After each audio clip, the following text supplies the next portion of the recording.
Hi hello welcome back to my YouTube channel. ಎಲ್ಲರೂ ಹೇಗಿದ್ದೀರಾ? I hope ಚೆನ್ನಾಗಿದ್ದೀರಾ ಅಂತ ಭಾವಿಸ್ತಾ ವಿಡಿಯೋ ಶುರು ಮಾಡೋಣ. ಇವತ್ತಿನ ವಿಡಿಯೋದಲ್ಲಿ ಏನು ಸ್ಪೆಷಲ್ ಅಂದರೆ ಇದು ಅಮ್ಮನ ಮನೆ ವ್ಲಾಗ್ ಆಗಿರುತ್ತೆ. ಊರಿಗೆ ರಜಕ್ಕೆ ಹೋಗಿದ್ದೆ, 2 ತಿಂಗಳು ಬರಾವರಿ ಯಾವ ವಿಡಿಯೋಸು ಮಾಡಿಲ್ಲ, ಏನೂ ಮಾಡಿಲ್ಲ.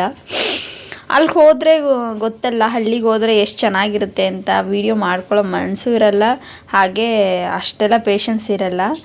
ನಮ್ಮರದಲ್ಲೇ ಮಾವಿನಕಾಯಿ ಬಿಟ್ಟಿತ್ತು, ಮಾವಿನಕಾಯಿ ತೊಗೊಂಬರೋಣ ಅಂತ ಹೋಗಿದ್ವಿ, ತೊಗೊಂಡು ಬಂದ್ವಿ, ಎಕ್ಸ್ಚೇಂಜ್ ಮಾಡ್ಕೊಂಡ್ವಿ. ಪಕ್ಕದ ಮನೆಯವರು ನಾವು, ಅವ್ರ ಮನೆ ಮಾವಿನಕಾಯಿ ನಮಗೆ ಕೊಟ್ಟರು, ನಮ್ಮನೆ ಮಾವಿನಕಾಯಿ ಅವ್ರಿಗೆ ಕೊಟ್ಟು ತೊಗೊಬಂದೆ. ಚೆನ್ನಾಗಿತ್ತು ಮಾವಿನಕಾಯಿ, ಟೇಸ್ಟ್ ಅಂತೂ ಸಕ್ಕತ್ತಾಗಿತ್ತು. ಆಗ್ತಾನೆ ಕಿತ್ಕೊಬಂದಿದ್ದಂತೂ ಮಸ್ತಾಗಿತ್ತು. ಚಿತ್ರಾನ್ನ ಮಾಡೋಣ ಅಂದ್ಬಿಟ್ಟು ಶುರು ಮಾಡಿದೆ. ನಮ್ಮನೆಗೆ ಹೋದರೆ ನಾವೇ ಅಡುಗೆ ಮಾಡೋರು ಎಲ್ಲರೂ, ಯಾರೂ ಮಾಡ್ಕೊಡಲ್ಲ ನಮಗಂತೂ. ನಾವೇ ಅಡುಗೆ ಮಾಡಿ ಎಲ್ಲ ಮಾಡೋದು. ಸಾಸಿವೆ, ಜೀರಿಗೆ, ಕಡಲೆಬೇಳೆ, ಉದ್ದಿನಬೇಳೆ, ಕಡಲೆಬೀಜ ಎಲ್ಲ ಹಾಕಿ ರೋಸ್ಟ್ ಮಾಡ್ತಾಯಿದ್ದೀನಿ. ಈ ಥರ ಒಮ್ಮೆ ಚಿತ್ರಾನ್ನ ಒಮ್ಮೆ ತಿಂದು ನೋಡಬೇಕು, ನೀವೆಷ್ಟು ಖುಷಿ ಆಗ್ತೀರ ಗೊತ್ತಾ. ಯಾಕಂದರೆ ಆವಾಗ ತಾನೇ ಇನ್ನು ಹಾಲೆಲ್ಲ ಆರಿರಲ್ಲ, ಆವಾಗಲೇ ಮಾವಿನಕಾಯಿ ಕಿತ್ಕೊಬಂದು ಚಿತ್ರಾನ್ನ ಮಾಡಿದ್ರೆ ಸಖತ್ ಟೇಸ್ಟು, ಒಂಥರ ಚೆನ್ನಾಗಿರುತ್ತೆ. ನೀವು ಒಮ್ಮೆ ಟ್ರೈ ಮಾಡಿ, ಮಾವಿನ ಮರ ಇದ್ದರೆ. ಈರುಳ್ಳಿ, ಮೆಣಸಿನ್ಕಾಯಿ, ಕರಿಬೇವು ಹಾಕಿದ್ದೀನಿ. ಅದು ಸ್ವಲ್ಪ ಗೋಲ್ಡನ್ ಬ್ರೌನ್ ಬರೋ ತನಕ ವೆಯ್ಟ್ ಮಾಡಿ ಅದಕ್ಕೆ ಉಪ್ಪು, ಅರಿಶಿನದ ಪುಡಿ, ತುರಿದಿರೋ ಮಾವಿನಕಾಯಿ ಎಲ್ಲ ಹಾಕ್ಕೊಳ್ಳೋಣ. ಸಕ್ಕತ್ತಾಗಿರುತ್ತೆ. ನನಗಂತೂ ಫೇವ್ರೆಟ್ಟು ಮಾವಿನಕಾಯಿ ಚಿತ್ರಾನ್ನ. ನಿಮ್ಮೆಲ್ಲರಿಗೂ ಫೇವ್ರೆಟ್ ಆಗಿದ್ರೆ ಕಮೆಂಟ್ ಬಾಕ್ಸಲ್ಲಿ ತಿಳಿಸ್ಬಹುದು. ಊರಲ್ಲಂತೂ ಸಖತ್ ಎಂಜಾಯ್ ಮಾಡಿದೆ. ಎಷ್ಟು ಅಂತ ಅಂದರೆ ಹೇಳೋಕ್ಕಾಗಲ್ಲ. 2 ತಿಂಗಳು 15 ದಿವಸ ಇರ್ತೀನಿ ಅಂದ್ಕೊಂಡು ಹೋಗಿದ್ದು, 2 ತಿಂಗಳು ಬರಾಬರಿ ರಜಾ ಮುಗಿಯೋ ತನಕನೂ ಅಲ್ಲಿ ಅತ್ತೆ ಮನೇಲಿ ಎಲ್ಲರ ಮನೇಲೂ ಒಂದೊಂದು ವಾರ ಬಂದ್ವಿ. ಚೆನ್ನಾಗಿತ್ತು. ನಮ್ಮ ಮನೆಯವ್ರ ಪಾಪ ಏನೂ ಬೇಜಾರು ಮಾಡ್ಕೊಂಡಿಲ್ಲ, ಆರಾಮಾಗಿ ಇದ್ಬಿಟ್ಟು ಬನ್ನಿ ಅಂತ ಹೇಳಿ ನಮ್ಮನ್ನು ಬಿಟ್ಬಿಟ್ಟಿದ್ರು. ಹಾಗಾಗಿ ಸೆಹಲ್ಗಂತೂ ಈ ಸರಿ ಸಮ್ಮರ್ ಹಾಲಿಡೇಸು ಸಕ್ಕತ್ತಾಗಿ ಎಂಜಾಯ್ ಮಾಡ್ಕೊಂಡ್ವಿ. ನಮ್ಮ ಮನೇಲಿ ಏನಿಲ್ಲ, ಇದೇ ಮಾಡಬೇಕು ಅದೇ ಮಾಡಬೇಕು ಅನ್ನೋ ರೂಲ್ಸೇ ಇಲ್ಲ. ನಮ್ಗೆ ಹೆಂಗೆ ಬರುತ್ತೋ ಹಂಗೆ ಮಾಡೋದು. ಎಲ್ಲರೂ ಇಷ್ಟಪಟ್ಟು ತಿಂತಾರೆ. ಕಾಯಿ ತುರಿ ಎಲ್ಲ ಜಾಸ್ತಿ ಹಾಕ್ಕೊಂಡ್ರೆ ಚೆನ್ನಾಗಿರುತ್ತೆ. ಫ್ರೆಶ್ ಕಾಯಿ ತುರಿ ಹಾಕೊಬೇಕು. ಅದರಲ್ಲೂ ನಮ್ಮನೆ ತೆಂಗಿನ ಮರಗಳೆಲ್ಲ ಇರೋದ್ರಿಂದ ಎಷ್ಟು ಬೇಕು ಅಷ್ಟು ಹಾಕ್ಕೊಂಡು ಚೆನ್ನಾಗಿ ಮಾಡಿ ತಿನ್ನೋದೆ.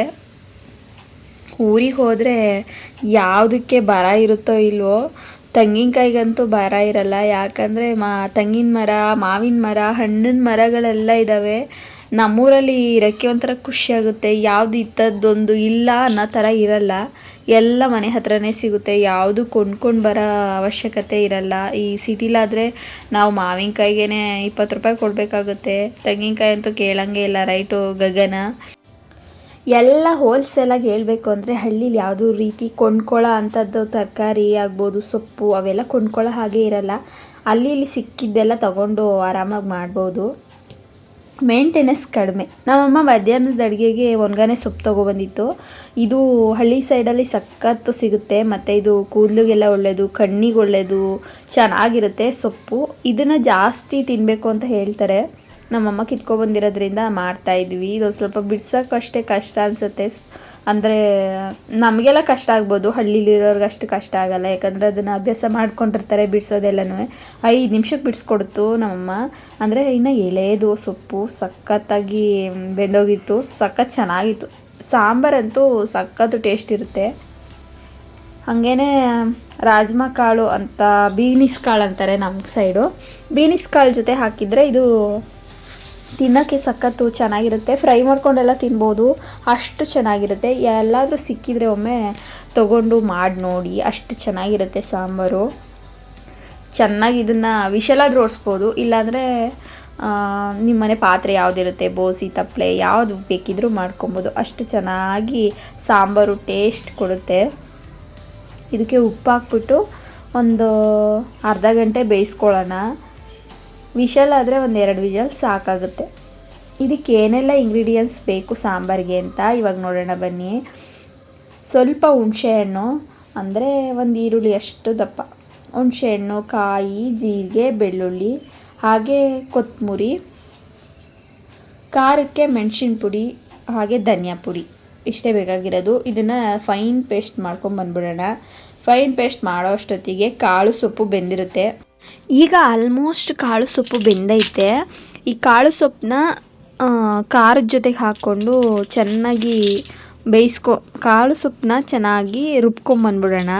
ಅದು ಒಂದು ಸ್ವಲ್ಪ ಯಾವ ಥರ ಇರಬೇಕು ಅಂದರೆ ಫುಲ್ಲು ಸಣ್ಣ ಥರ ಆಗಿರಬೇಕು, ಚೆನ್ನಾಗಿರುತ್ತೆ. ಹಾಗಂದರೆ ತರಿ ರುಬ್ಬಿದರೆ ಸಾಂಬಾರಲ್ಲಿ ಮೇಲೆ ಬರುತ್ತೆ, ಅಷ್ಟು ಚೆನ್ನಾಗಿರಲ್ಲ. ಇದೊಂಥರ ಸೊಪ್ಪಿನ ಸಾಂಬಾರು ಅಲ್ಲ, ಮಸಾಲ ಸಾಂಬಾರು ಅಲ್ಲ, ಎರಡಕ್ಕೂ ಮಧ್ಯ ಚೆನ್ನಾಗಿರುತ್ತೆ. ಮುದ್ದೆ ಜೊತೆಗಂತೂ ಸೂಪರಾಗಿರುತ್ತೆ. ಅದರಲ್ಲೂ ಬೆಣ್ಣೆ ಇದ್ರಂತೂ ಅದ್ರ ಟೇಸ್ಟೇ ಬೇರೆ, ಅಲ್ಟಿಯಾಗಿರುತ್ತೆ.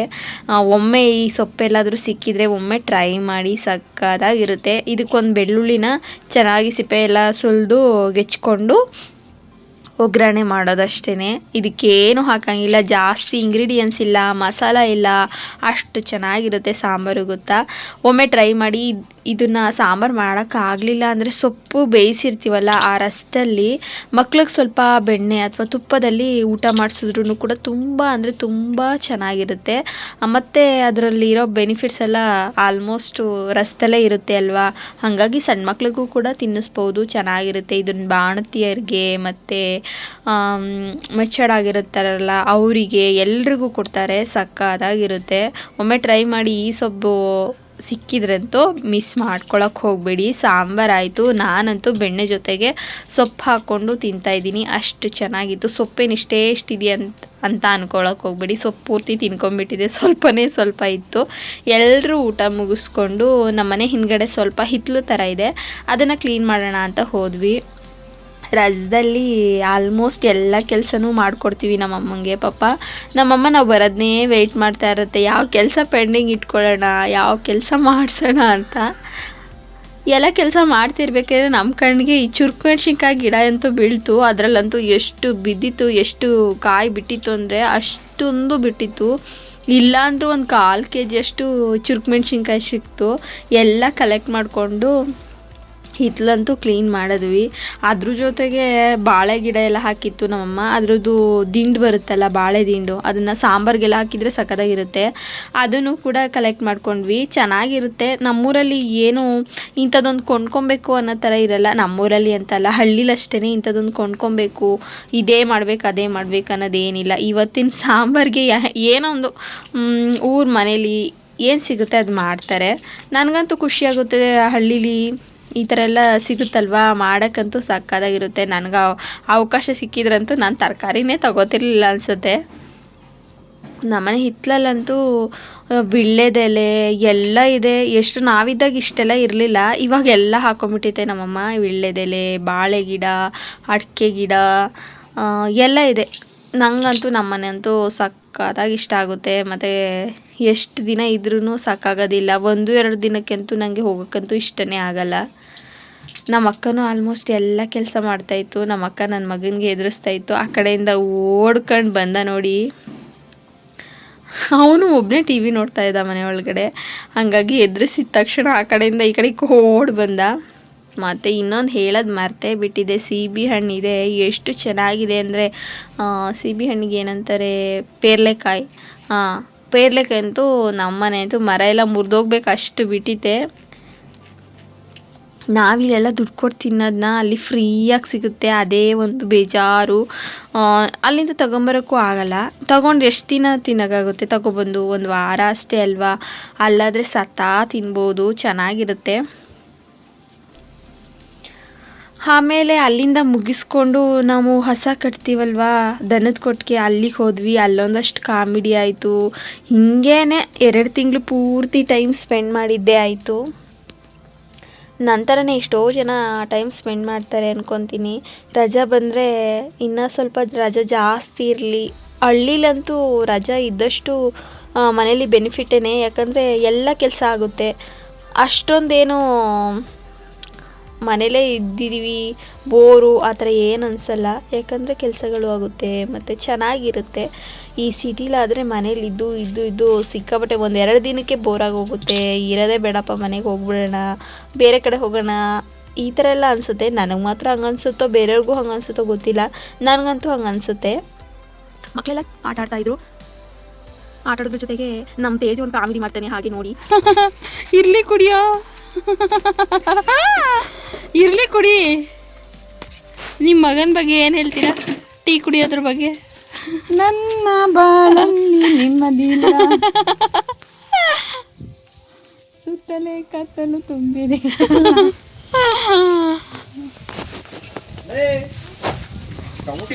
ದಾರಿಯ ಕಾಣುವರಾರು ಇಲ್ಲ. ಅವನು ಅವ್ರು ನೋಟೆ ಬುಡ್ಲ ಎಲ್ಲಿತ್ತು ಕುಡ್ಲು ತರೋಗೋ ಓಡದ್ ನೋಡ ಅವ್ನು 2 ಕಾಲಲ್ಲಿ ಎಲ್ಲಿತ್ತು ಇಡು ಅಲ್ಲಿ ಕೂತ್ಕೋ ಬುಡದ ಬುಡದ ಬುಡದ ಬುಡು ಯೂಟ್ಯೂಬ್ ಹಾಕ್ತೀನಿ ನಿನ್ನ ಅವತಾರವ. ಕೈ ಕಾಲ ನಿಲ್ಲಕ್ಕಲ್ಲ.